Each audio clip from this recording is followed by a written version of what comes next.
नमस्कार दर्शकवृन्द, यहाँलाई स्वागत छ एसके लाइभमा। हेर्दै हुनुहुन्छ खबर एक झलक, म स्मृतिको साथमा।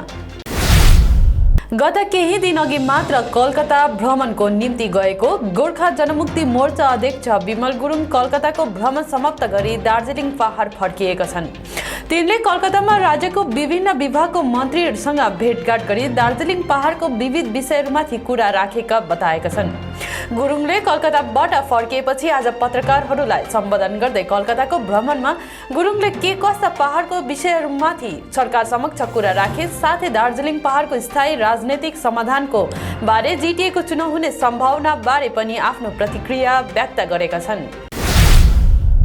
गत 8 डिसेम्बरको दिन भारतीय सेनाका सीडीएस प्रमुख बिपिन रावतको तमिलनाडुको नीलगिरी जिल्लाको कुन्नुरमा एक सेनाको हेलिकप्टर दुर्घटनामा मृत्यु भएको छ।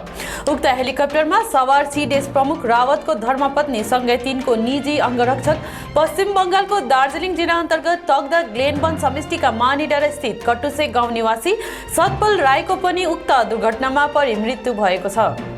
हवलदार सतपालको मृत्युको खबरले घरमा शोकको लहर छाएको छ भने तगदा ग्लेनवन समष्टि पनि शोकमा डुबेको छ। हवलदार सतपाल राईको पार्थिव शरीर शुक्रबार पैतृक गाउँ मानिडाँडा कटुसे गाउँलाई पुर्याउने जानकारी प्राप्त भएको छ। शहीद हवलदार सतपाल राईले आफूपछि आमा, पत्नी अनि छोरा छोडेर गएका छन्। मर्मा मन्दिर गाउँकी कमला गुरुङलाई स्ट्रोक भएको थियो र एक नर्सिङ होममा उपचार गरिएको थियो। तिनको छोरा प्रमोद गुरुङको निवेदनमा हाम्रो पार्टीको अजय एडवर्ड्सको मिरिकका एक सदस्यले परिवारलाई व्हीलचेयर तुरन्तै दिएको थियो। व्हीलचेयर प्रदान गरेकोमा परिवारले अजय एडवर्ड अनि टिमलाई धन्यवाद दिएका छन्। गोर्खा राष्ट्रिय नारी मोर्चाद्वारा पत्रकार भेलालाई सम्बोधन गर्दै हालैमा पीपीएस अनि जीटीए चुनाव माग्ने पार्टीहरू आफ्नो अडान स्पष्ट पार्ने र जीटीएकी पीपीएस चाहन्छ भनी गोर्खा राष्ट्रिय नारी मोर्चाकी अध्यक्षकी मन्जिला तामाङले प्रश्न राखेका छन्। रेडियो सलेसन उत्तर बङ्गाल र सम्पूर्ण उत्तर पूर्वी भारत 8 राज्यमा पहिलो महाविद्यालयमा सञ्चालित सामुदायिक रेडियो भारतमा पहिलो नेपाली भाषामा प्रसारण गरिने स्टेसन हो, जो गोराबारी स्थित सलेसन कलेज सोनादाबाट सञ्चालित छ। रेडियो सलेसन 90.8 एफएमका छैटौं वार्षिक महोत्सव मनाउन उत्साही रेडियो पत्रकारहरूको नयाँ टोली जनवरी 2022 को पहिलो हप्ताबाट 10 ब्रान्ड नयाँ समुदाय उन्मुख कार्यक्रमहरूको साथ आउनेछन्।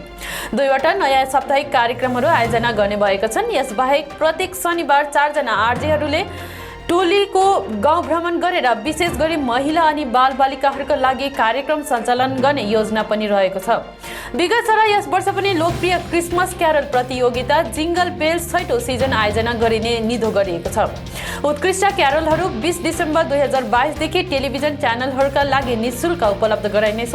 सलेसन पारिवारिक समाचार पोडकास्टको 82औं भाग प्रत्येक हप्ता एसिया पेसिफिक क्षेत्रका 29 देशहरूमा सलेसन संस्थाहरूबाट समाचार समावेश गरिने बताएका छन्। दार्जिलिङलाई पहाडको रानी अनि कलाकारको खानी भनेर भनिन्छ। यसै कलाकारहरू पहाडमा छन् जसले पर्दा पछाडि बलिउडसम्म आफ्नो पात्रको अभिनय दिइसकेका छन्। तीमध्ये यस्तै कलाकार हुन् अजय सिंह, जो बोल्न र सुन्न सक्ने क्षमता रहेको छैन, तर पनि तिनको पात्र अनि अभिनयलाई बलिउड बर्फी चलचित्रको नायकको भूमिकाबाट तिनी प्रेरित भएको बताउँछन्।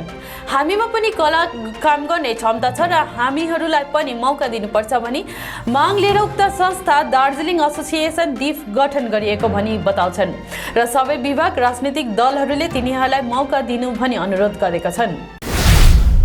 सौरेनी बस्ती मन्जु चालक एसोसिएसनको आयोजनामा मिरिक क्षेत्रका ख्याति प्राप्त फुटबल खेलाडी चरण राईको पहिलो पुण्यतिथि पालन गरियो।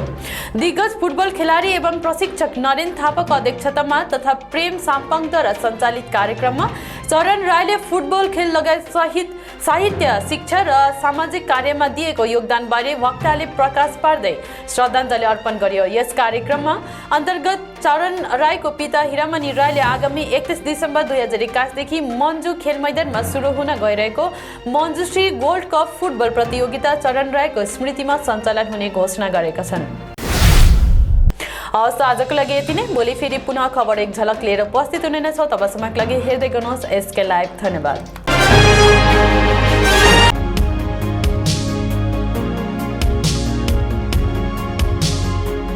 make a successful career in nursing is now possible. Med Studies is making this possible. I would like to tell all the students out there not to miss out such an great opportunity and enroll with Med Studies. Thank you.